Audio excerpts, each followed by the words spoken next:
Усіх вітаю, мяне зовут Ваня. І сёння мы з вами, як і некалькі месяцаў таму, будзем проста шпацыраваць і шукаць нейкія цікавыя асаблівасці японскіх вуліц. З чаго пачнем? Ну, давайте з таго, што у нас тут лета, сярэдзіна лета. Ужо даволі спякотна. Сёння колькі? 33 градусы, казалі. Ось. Але гэта не самая такая бяда. У жніўні будзе хутчэй, пабеглі хутчэй. Жартаваць з камазам не трэба. Ось. У жніўні будзе вельмі душна. Пакуль яшчэ нармальна. Трымаемся. Але ўсё роўна спякотна, як з гэтым спраўляюцца японцы. Ну, па-першае, кандыцыянеры. Абавязкова, у любым транспарце, у любым будынку. І працуюць так моцна, што сапраўды холодна. Ось. Ну, яшчэ веер. Пакуль японцы імі карыстаюцца, але ўжо не так часта. На змену вееру прыходзяць вось такія ручныя вентылятары. Іх ужо вельмі шмат у Японіі. Выглядае не так эстэтычна, не так традыцыйна, як веер. Ну, ўжо махаць рукой увесь час не трэба. Хаця ўсё роўна стаіш, дзе трымаеш, не вельмі зручна. Таму японцы прыдумалі вось такія нашыйнікі. Вешаюць на шыю вентылятары. Я спачатку думаў, што гэта навушнікі. Не, вентылятары. А вешаюць таксама нейкія такія штукі, дугі. Яны без вентылятараў, але доўга трымаюць холад. Але не лёд. Лёд таксама вешаюць на шыю, але яго там хапае 20-30 хвілін максімум. Яшчэ жанчыны трымаюць парасоны не ад дажджоў, а менавіта ад сонца і зноў жа часцей чамусьці чорныя. І вось гадоў так 2, 3, 4 таму я ўпершыню пабачыў вось такія курткі. Я спачатку не зразумеў, а потым як зразумеў, што ў іх таксама ёсць вентылятары. Імі карыстаюцца звычайна працоўныя людзі. І вось 3-4 гады таму, калі яны толькі з'явіліся, быў максімальна крынжовы дызайн, проста мабыць, гэта быў такі тэставы рэжым. Зараз іх ужо ўсё больш можна пабачыць і сярод звычайных людзей ужо носяць, апранаюцца ў гэта. Я пакуль не карыстаўся нічым, акрамя веера. Не ведаю, наколькі гэта ўсё эфектыўна. Пакуль і так нармальна.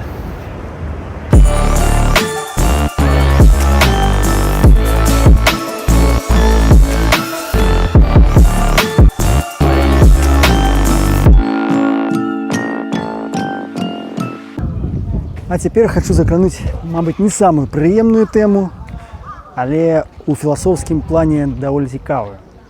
Гэта бедныя раёны і бамжы. Зразумела, што яны ёсць у любой краіне, і Японіі не выключэнне.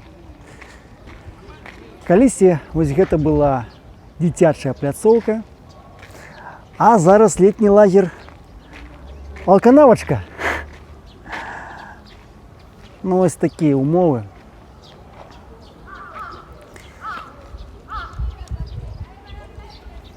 Ось такія ўмовы.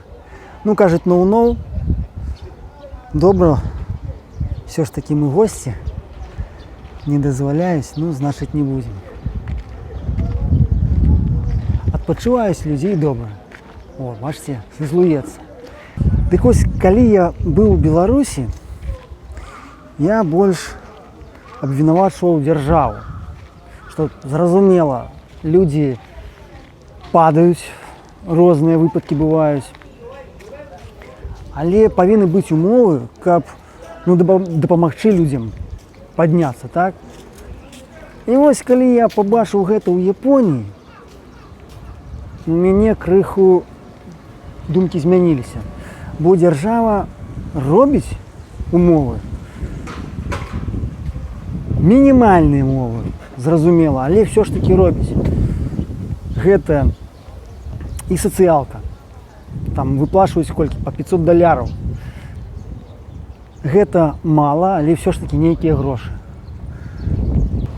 Выдаюць сацыяльнае жыллё. Таксама не гатэль Hilton, але все ж таки дах над галавой. А самае галоўнае – гэта праца. Тут даюць працоўныя месцы. Вось, напрыклад, паркоўшчыкі, я там раней расказваў пра гэта, што бессэнсоўная праца, людзі проста стаяць і паказваюць, куды выязджаць. Я б ужо хутчэй выехаў без іх. Але якраз гэтая работа для тых, вось такіх, для пенсіянераў і у тым ліку для такіх людзей, якія не знайшлі сябе ў жыцці, скажем так, што лепш яны будуць просто так заробак атрымоўваць, чым вось пужаць людзей вось такім сваім выглядам. Дарэчы, вось яшчэ адзін такі летні лагер, Наливайка. Ось тут гатэль, ну, хостел, мабуть. А ось там такі ось высокі будынак. Гэта будынак раённай паліцыі. Мабуть, спецыяльна так зроблена, каб далёка не бегаць. Людзі з асабістай аховай жывуць, а вы кажаце.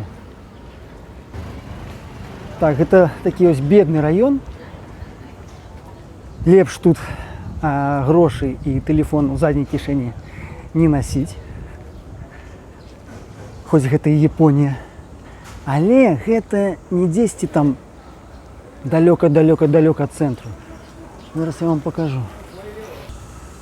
Ось гэта Абено Харукас. Найвышэйшы будынак у Осацы. Насупраць яго там зоопарк, вежа Цутэнкаку, карацей, адзін з самых папулярных сярод турыстаў раён. І ось паварочваем. І адзін з самых небяспечных раёнаў у Осацы. Тут, дарэчы, ёсць і квартал чырвоных ліхтароў. Я яго ўжо паказваў у відэа пра Осаку, можаце паглядзець. Так што насупраць турыстычных кварталаў ёсць і бандыцкія. Так што будьце асцярожны. Ну, ось, не толькі я з камерай хожу. Нягледзячы на тое, што даволі небяспечна, можна спакойна хадзіць з камерай, ніхто тебе нічога не зробіць. Ну, я так спадзяюся. Ось, страцілі сабаку. Такі злы сабака. Ось.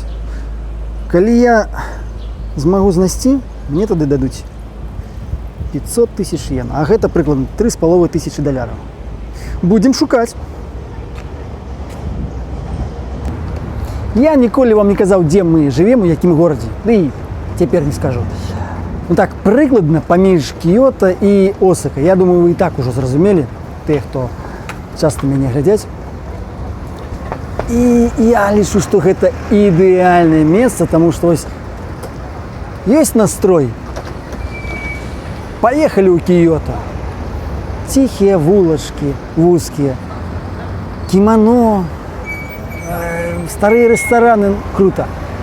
Захацеў шум, гам, такі нейкі хаос, офісы, там 100 паверхаў, гэтыя хмарачосы, Осака блізка. Круто. Але, шчыра скажу, сёння ў мяне зусім няма настрою. Я, дарэчы, пра кімано сказаў толькі ў Кіёта, а ось ёсць і ў Осацы. Зараз вам пакажу. Ось бабуля пайшла у прыгожым кімано.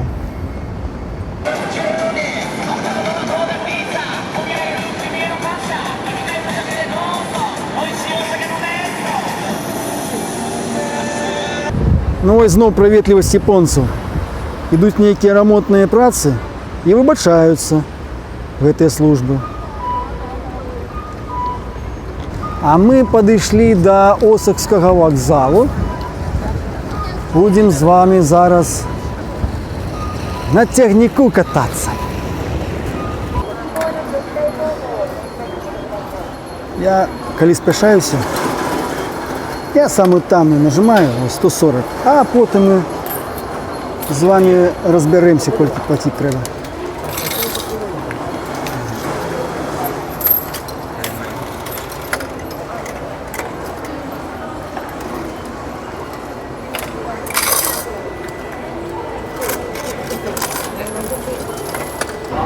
Я калі ўпершыню прыехаў у Японію, ачмурэў.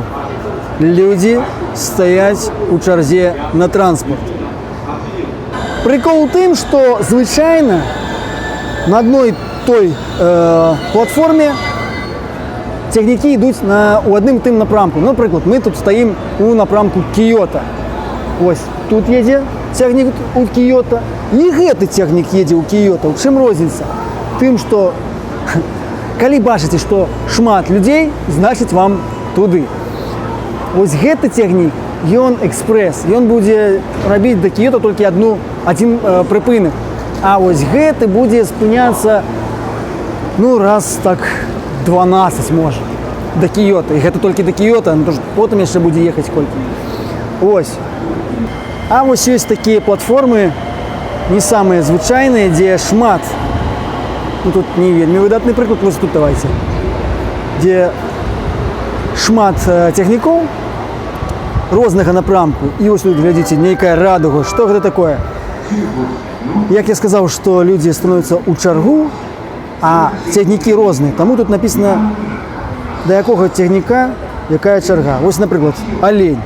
Это значыць нара, цягнік да нары. Тут нейкія апельсіны. Значыць, горад Вакаяма і аэрапорт.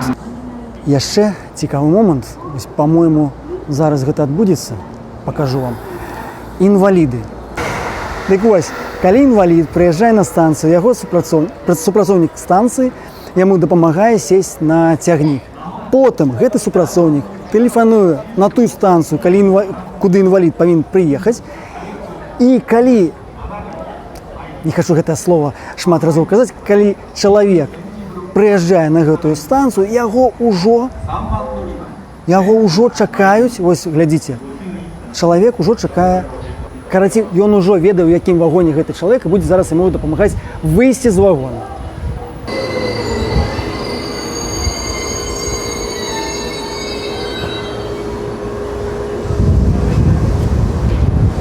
Оп. І все.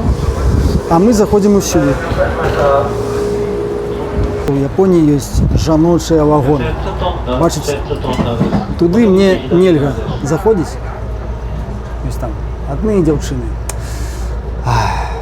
Так і хочацца, але не можацца. Так, бабуля, я тут як бы ў чарзе стаю. Добра, мы старэйшых паважаем.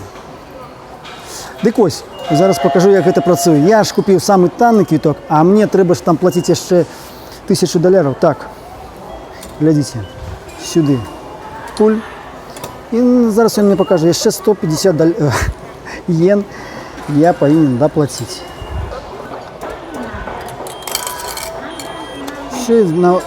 Цяпер вось гэты квіток замест нашага першага. Што, не атрымалася? А можна мне? Выбачайце. У мяне ўсё працуе. Вось такое відэо атрымалася. Спадзяюся, яно вам спадабалася. Калі так, ставьте вялікі палец уверх, пішыце каменты, подписывайтеся і біце ў звон. Яшчэ раз дзякую вам за фінансавую падтрымку. Ну а пакуль.